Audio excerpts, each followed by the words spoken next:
میں اپنی بیوی کے ساتھ سعودی عرب عمرہ کرنے گیا تو وہاں ایکسیڈنٹ میں میری ٹانگیں ٹوٹ گئیں اور سارے پیسے آپریشن پر لگ گئے اور واپسی کی ٹکٹ کے لیے کچھ نہ بچا۔ میں نے کربی سے بات کی تو وہ بولا تمہاری بیوی 2 مہینے میرے گھر کام کرے تو بدلے میں ٹکٹ کروا دوں گا۔ میری بیوی عربی کے گھر چلی گئی اور وہاں کام کرنے لگی۔ 1 مہینے بعد میری بیوی نے مجھے میری ٹکٹ دی اور بولی تم چلے جاؤ، میں نہیں جانا چاہتی۔ اگلے دن میں بیوی کو لینے چلا گیا تو سامنے کا منظر دیکھ کر میرے قدموں تلے سے زمین نکل گئی۔ میری بیوی تو… ابھی تک بیوی کے الفاظ میرے دماغ میں گونج رہے تھے، وحید آپ چلے جائیں واپس، میں نہیں جانا چاہتی۔ اتنا کہہ کر وہ وہاں سے چلی گئی تھی، جبکہ میں جو ابھی ٹھیک سے چل بھی نہیں پا رہا تھا بیوی کو جاتا دیکھتا رہ گیا۔ آخر اس 1 ماہ میں ایسا کیا ہو گیا تھا جو میری بیوی دیار غیر میں رہنا چاہتی تھی، وہ بھی اکیلی۔ ہم تو یہاں عمرہ کرنے کی نیت سے آئے تھے۔ میں نے فوراً بیوی کو کال ملانا شروع کر دی، مگر اس نے اپنا نمبر آف کر دیا تھا۔ اگلے ہی روز میں نے وہاں جانے کا سوچا جہاں وہ کام کرتی تھی، صرف اس لیے تاکہ ہماری واپسی کی ٹکٹ کا انتظام ہو سکے۔ مگر جو ہی میں نے اس گھر میں قدم رکھا تو سامنے کا منظر میری روح کو فنا کرنے کے لیے کافی تھا۔ میری بیوی وہاں ایک عربی کے ساتھ۔ میرا تعلق ایک انتہائی مذہبی اور دیندار گھرانے سے تھا۔ میں نے جس گھر میں آنکھ کھولی تھی وہاں بچوں کو 3-4 سال کی عمر میں ہی قرآن مجید کی تعلیم دینا شروع کر دی جاتی تھی۔ جب تک وہ اسکول جانے کی عمر کو پہنچتا تو قرآن مجید مکمل ختم کر چکا ہوتا۔ مجھے بھی میرے والدین نے ایسے ہی پروان چڑھایا تھا۔ ہمارے ہاں سبھی حافظ قرآن اور 5 وقت کے نمازی تھے۔ جیسے جیسے بڑا ہوا تو پڑھائی میں بھی میں ایک لائق طالب علم ثابت ہوا۔ زندگی کے ہر موڑ پر اللہ تعالیٰ نے مجھے کامیابی عطا کی تھی اور میرے ماں باپ کی دعاؤں کا اثر تھا جو آج تک کبھی میں زندگی کے کسی بھی میدان میں ہار نہ سکا۔ پڑھائی مکمل کرنے کے بعد میری ایک اچھی کمپنی میں نوکری لگ گئی اور میں کمانے لگا۔ میں اپنے ماں باپ کا اکلوتا ہی بیٹا تھا۔ میرے ماں باپ مجھ سے بڑی محبت کرتے تھے۔ میری شادی کی عمر ہوئی تو ماں میرے لیے رشتے دیکھنے لگی۔ ہمارے ہاں شادیاں والدین کی مرضی سے ہی طے پائی جاتی تھیں۔ ہاں، کیونکہ میں اکلوتا تھا اور ماں باپ کا لاڈلا تھا، اس لیے مجھے یہ رائے دی گئی کہ اگر لڑکی کی تصویر ہوتی تو ایک دفعہ ابو سے چھپ کر مجھے امی ضرور دکھا دیتی۔ میں تو شرما جاتا اور دیکھے بغیر ہی کہتا کہ امی مجھے ان سب معاملات کا کچھ نہیں پتہ، آپ کو جو لڑکی بھی اچھی لگے آپ میری اس کے ساتھ شادی کروا دیں۔ میری ماں میری بات سن کر بڑی خوش ہوتی۔ آخر میری ماں کو برادری میں ہی ایک لڑکی پسند آ گئی اور وہ میرا رشتہ لے کر ان کے گھر چلے گئے۔ میں نے صرف اپنا گاؤں اور گاؤں سے پھر شہر کے کالج تک کا سفر کیا تھا، یا پھر اپنے ہی شہر میں اب میں نوکری کرتا تھا، جبکہ میری ہونے والی بیوی دوسرے شہر اسلام آباد میں اپنی پڑھائی مکمل کر کے آئی تھی۔ بظاہر تو وہ بھی ہماری طرح نیک اور دیندار تھے، مگر ابو کو ان کا ماحول تھوڑا آزادانہ لگا تھا۔ گھر آ کر کہنے لگے کہ میرا دل نہیں مانتا کہ وہاں شادی کروں، مگر میری امی بضد تھیں کہ آپ تو ویسے ہی ایسا سوچتے رہتے ہیں۔ مجھے تو میری ہونے والی بہو بڑی پسند آئی ہے، بڑی ہی نیک اور دیندار بچی ہے۔ جب تک ہم بیٹھے رہے اس نے نظر اٹھا کر بھی نہ دیکھا۔ میں تو اپنے بیٹے کے لیے اسی کو ہی بیاہ کر لاؤں گی۔ یوں میرا رشتہ اسی لڑکی سے طے ہو گیا اور وہ رخصت ہو کر ہمارے گھر آ گئی۔ پہلی نظر میں ہی وہ میرے دل کو بھا چکی تھی۔ میں اپنی بیوی کی محبت میں گرفتار ہو چکا تھا اور یہی فیصلہ کیا کہ اپنی بیوی کے ساتھ زندگی کے ہر موڑ پر ساتھ دوں گا۔ ثانیہ ایک ہنس مکھ اور شرارتی سی لڑکی تھی۔ اس نے تو پہلی رات ہی مجھے ہنسا ہنسا کر دہرا کر دیا۔ اگلی صبح فجر کے وقت میں نماز کے لیے اٹھا تو وہ یوں ہی بے خبر سو رہی تھی۔ میں نے ثانیہ کو کئی بار جگایا مگر وہ نہ اٹھی۔ نماز پڑھ کر آیا تو ثانیہ کو یوں ہی پڑا دیکھ کر مجھے الجھن سی ہوئی۔ اگلی صبح جب سوال کیا تو ہڑبڑا کر کہنے لگی تھکن کی وجہ سے میری آنکھ نہیں کھل سکی۔ خیر، وقت کے ساتھ ساتھ یہ تو اندازہ ہو چکا تھا کہ ثانیہ نماز کی پابند لڑکی نہیں ہے۔ کچھ ہی روز بعد اسے گھر کے کاموں سے بھی چڑ ہونے لگی۔ کہتی کہ وحید شادی کو 1 ماہ ہوا ہے اور میرے ہاتھ دیکھو کیسے سخت مردانہ قسم کے ہو گئے ہیں، ورنہ شادی سے پہلے تو میرے ہاتھ بالکل نرم ہوا کرتے تھے، کسی کام کو میں نے ہاتھ بھی نہیں لگایا تھا، یہاں تو برتن مانجھ مانجھ کر ناخن بھی ٹوٹ گئے اور رونق بھی چلی گئی۔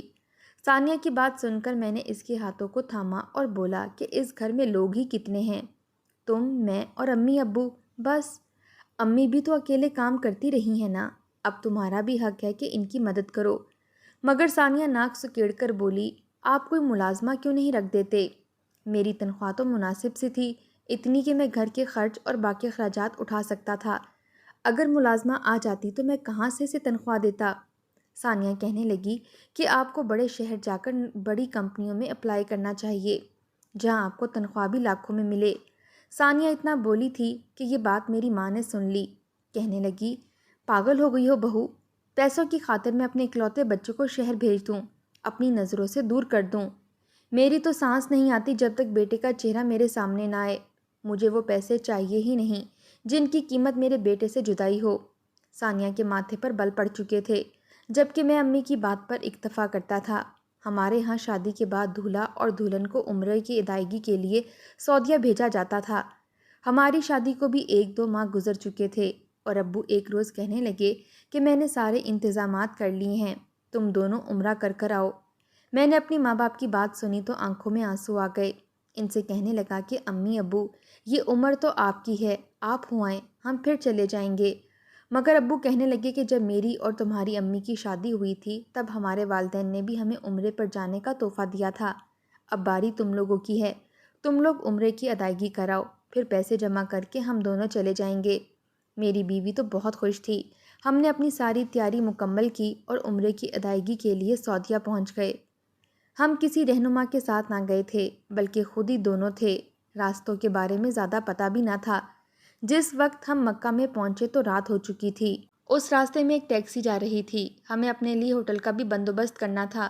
میں نے اور میری بیوی نے ایک ٹیکسی رکوائی اور سامان اس میں رکھ کر گاڑی والے کو کسی اچھے مناسب سے ہوٹل جانے کا کہا۔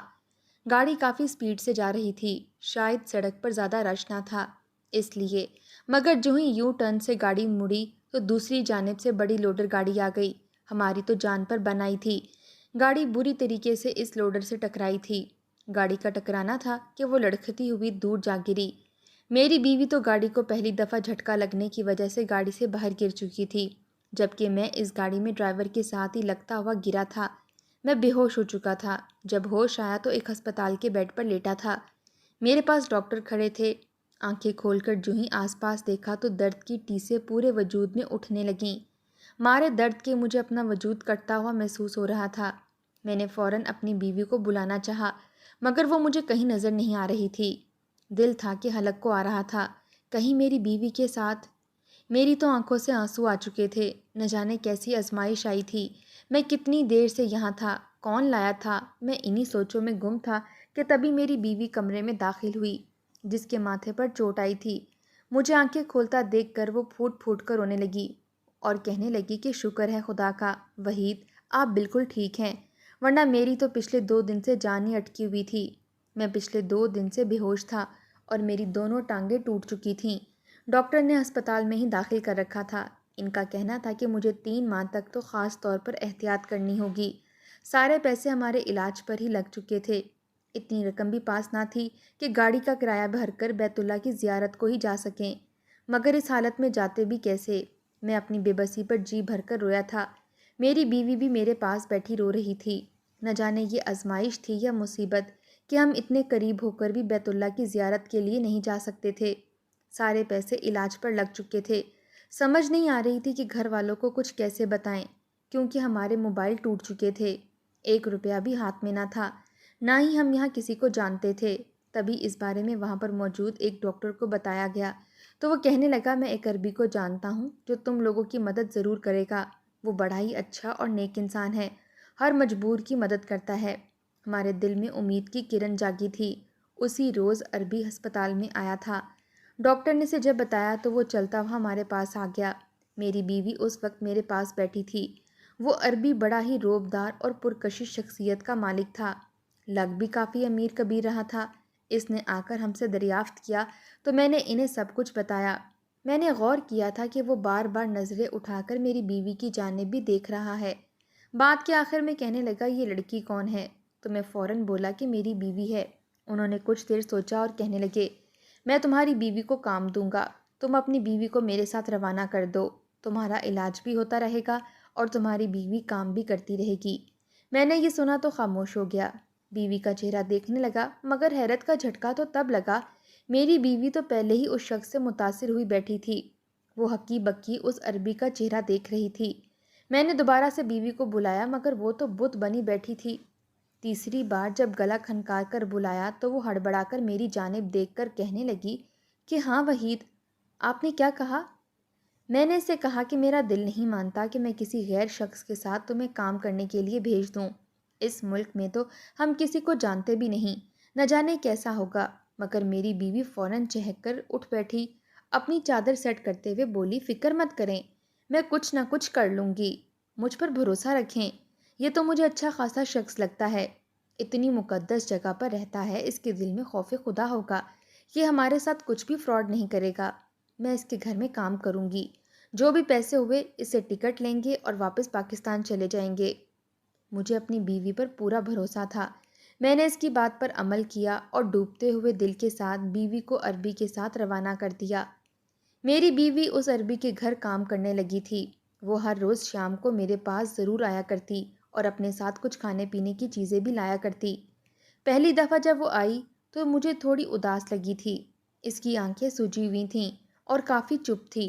میں نے اسے پوچھا کہ ثانیہ تم خوش تو ہو؟ اگر کام زیادہ ہے تو بالکل نہ کرو، میں کسی طرح پاکستان رابطہ کر کے ابو سے کہتا ہوں کہ وہ اپنی وراثتی زمین بیچ کر ہمیں پیسے بھیجیں تاکہ ہم واپس جا سکیں۔ مگر میری بیوی فوراً کہنے لگی کہ نہیں نہیں، ایسی کوئی بات نہیں ہے، میں تو بہت خوش ہوں، کام بھی مناسب ہوتا ہے، وہ عربی میرا بہت خیال رکھتا ہے، یہ سارا پھل اور ہسپتال کا خرچہ بھی وہی اٹھا رہا ہے۔ میں نے جب یہ سنا تو مطمئن ہو گیا۔ پہلے پہل تو بیوی روز 1-2 دن بعد چکر لگاتی رہی، مگر پھر دھیرے دھیرے اس نے ہفتے میں ایک بار آنا شروع کر دیا۔ میں اسے بہت یاد کرنے لگا تھا، میرے پاس تو اس کا نمبر بھی نہ تھا جو میں اسے یہاں بلا سکتا۔ ایک ہفتے بعد جب وہ آئی تو میں فکر مندی سے پوچھنے لگا تو وہ کہنے لگی کہ وحید، یہاں سے ہسپتال 30 سے 40 کلومیٹر دور پڑتا ہے، روز روز ڈرائیور فارغ نہیں ہوتے جو اپنی ملازمہ کو یہاں لے کر آ جائیں، اس لیے مجھے وقت نکالنا پڑتا ہے۔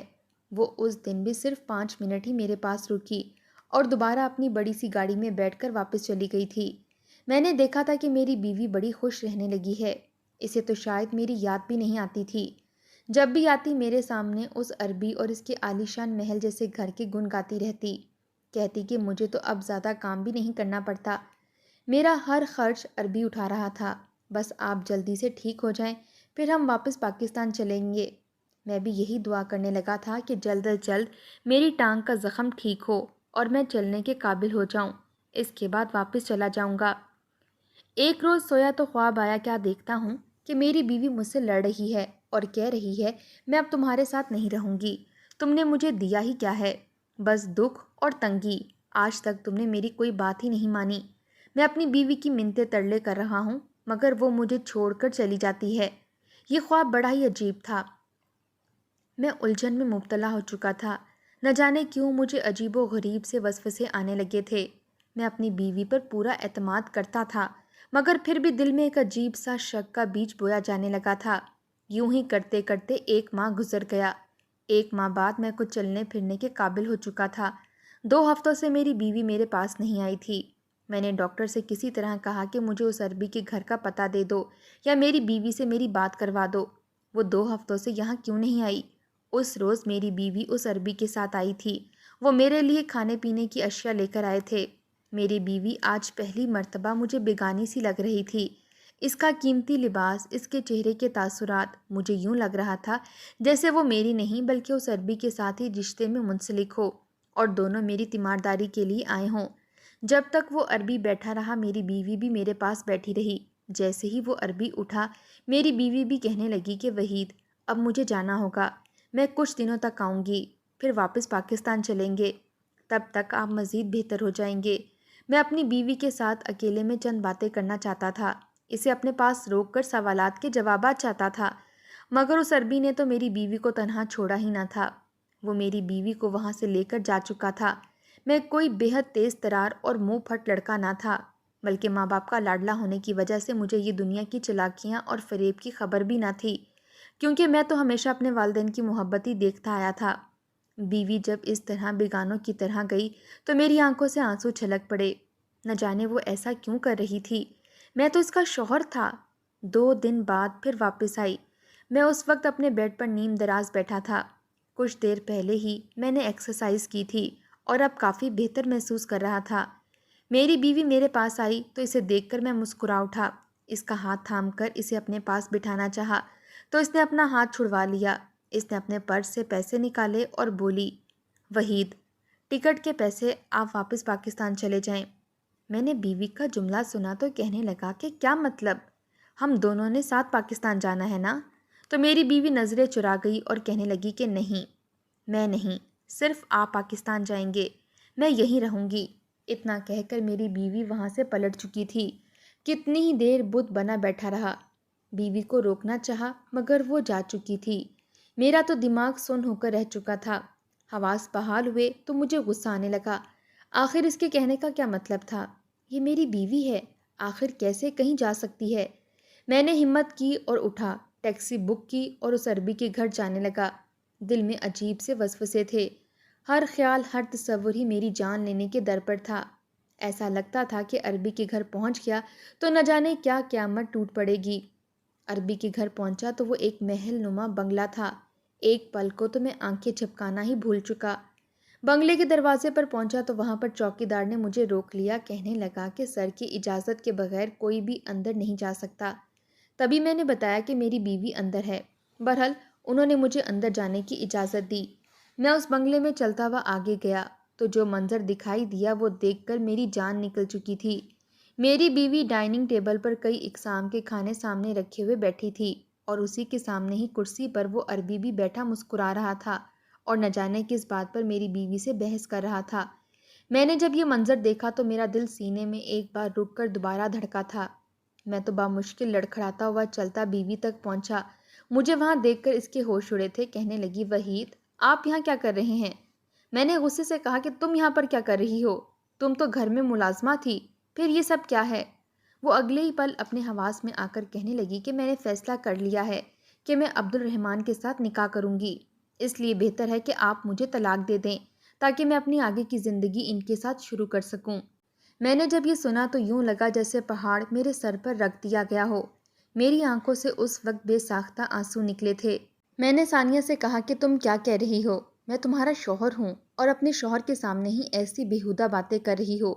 وہ کہنے لگی کہ آپ نے مجھے دیا ہی کیا ہے؟ ہر وقت تو ماں کا پلو پکڑے ہوئے آپ پھرتے رہتے ہیں، وہاں گئے تو ایک بار پھر آپ نے وہی سب کچھ کرنا ہے جو کہ اب میں برداشت نہیں کر سکتی۔ اس گھر میں صرف 2 ماہ ہی رہی ہوں اور میری زندگی بدل گئی۔ یہ بھی مجھے پسند کرنے لگے ہیں اور بس اب میں یہیں رہوں گی۔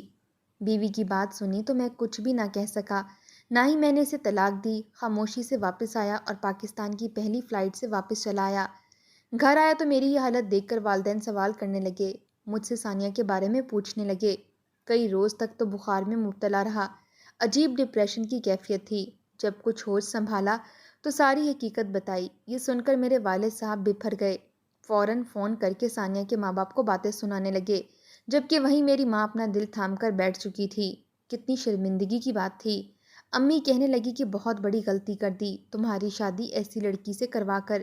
اس کو شرم بھی نہ آئی کہ یہ وہاں کس نیت سے گئی تھی؟ دیکھنا ایک روز گھٹنوں کے بل چل کر تمہارے پاس آئے گی۔ مگر خیر، وہاں پر میرا علاج چلا اور پھر کچھ عرصے بعد میں دوبارہ سے مکمل طور پر چلنے پھرنے کے قابل ہو گیا۔ میں جب بھی اپنے کمرے میں آتا تو ثانیہ کی تلخ یادیں میرا سانس روکنے کا کام کرتی تھیں۔ جی چاہتا خود کو زندگی سے آزاد کر لوں، مگر بوڑھے ماں باپ کا دل دکھانا بھی نہیں چاہتا تھا۔ آخر میں نے ایک فیصلہ کیا۔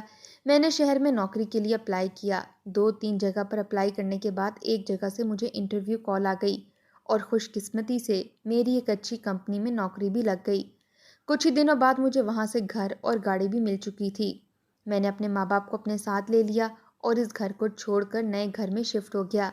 دھیرے دھیرے میں ثانیہ کو بھولنے لگا تھا اور اس واقعے کو بھی 1 سال بیتنے والا تھا کہ ایک روز مجھے میرے گاؤں سے کال آئی۔ ایک رشتہ دار خاتون تھیں جو کہہ رہی تھی کہ جلدی گاؤں میں آؤ، بہت ضروری کام ہے۔ میں نے اپنے والدین کو ساتھ لیا اور جلدی سے گاؤں میں چلا آیا۔ آ کر کیا دیکھا کہ پرانے گھر کے باہر ایک لڑکی بیٹھی ہے جس نے خود کو بڑی سی چادر سے ڈھک رکھا ہے۔ میری والدہ نے جب اس کا چہرہ سامنے کیا تو میری جان نکل گئی، کیونکہ وہ تو ثانیہ تھی۔ اس کا وجود زخموں سے نیلو نیل تھا۔ وہ لڑکھڑاتے ہوئے چل رہی تھی۔ مجھے دیکھتے ہی دیوانہ وار میرے قدموں میں گر گئی اور مجھ سے معافی مانگنے لگی۔ کہنے لگی کہ مجھے معاف کر دو، میں نے تمہارے ساتھ دھوکہ کر کے بہت بڑی غلطی کی، مجھے اس کی سزا مل چکی ہے۔ چند ماہ بعد اس نے مجھے اپنی حقیقت دکھانا شروع کر دی۔ وہ مجھ پر بے حد ظلم کرتا، مجھے مارتا، مجھے ٹارچر کرتا۔ بڑی مشکل سے میں خود کو آزاد کروا کر لائی ہوں۔ تو مجھے اپنا لو، مجھے اپنے ساتھ رکھ لو۔ مگر یہ اب میرے لیے ممکن نہ تھا۔ میں نے اسے معاف نہیں کیا تھا، ہاں، البتہ انسانیت کے ناطے اسے ہسپتال میں ضرور داخل کروا دیا تھا۔ پھر اس کے والدین کو اطلاع دی، وہ لوگ بھی اسے لان تان کر رہے تھے۔ جب اس کا علاج ہوا اور وہ بالکل ٹھیک ہو گئی تو میں نے طلاق کے کاغذات تیار کروا کر اس کے والدین کے ہاں بھجوا دیے۔ اس کے بعد امی نے میری شادی اپنے ہی پڑوس کی ایک بیوہ لڑکی سے کروا دی۔ مجھے بھی کوئی اعتراض نہ تھا، بس باپردہ اور نیک سیرت بیوی چاہیے تھی، اور الحمدللہ میں آج اپنی دوسری بیوی کے ساتھ سکون کی زندگی گزار رہا ہوں۔